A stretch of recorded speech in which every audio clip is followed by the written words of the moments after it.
That's right. There is plenty at stake as voters in 5 states are heading to the polls with another round of primaries underway. Connecticut, Delaware, Maryland, Pennsylvania, and Rhode Island will decide their candidate of choice.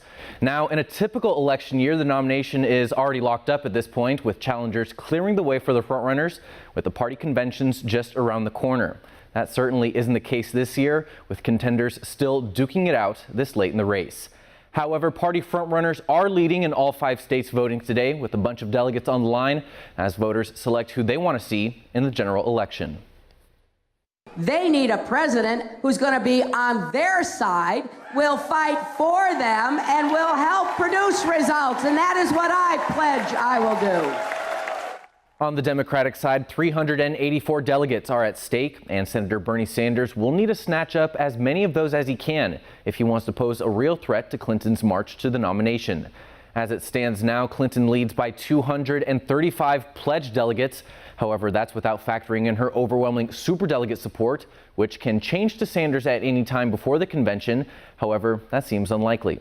On the other side of the ticket, 172 delegates will be awarded across the 5 states as Donald Trump looks to get closer to the magic number of 1,237 delegates. He starts the day with 846, and if he can get to that magic number, he'll avoid a contested convention in July. And it is looking like Trump will win most of today's delegates.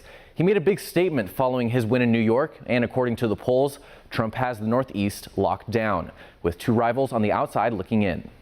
Folks, they ought to both drop out of the race, so we ought to unify the Republican Party.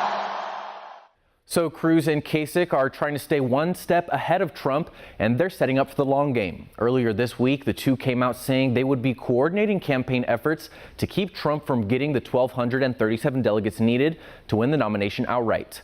Now, they'll be attacking Trump on 2 fronts. Cruz will stay in the Midwest, campaigning against Trump in Indiana, while Kasich tries to secure wins in New Mexico and Oregon. And we'll see how much work they'll have on their hands if Trump wins big in this latest round of primaries. Here in studio for One American News, I'm Ryan Hofel. Back to you at the desk.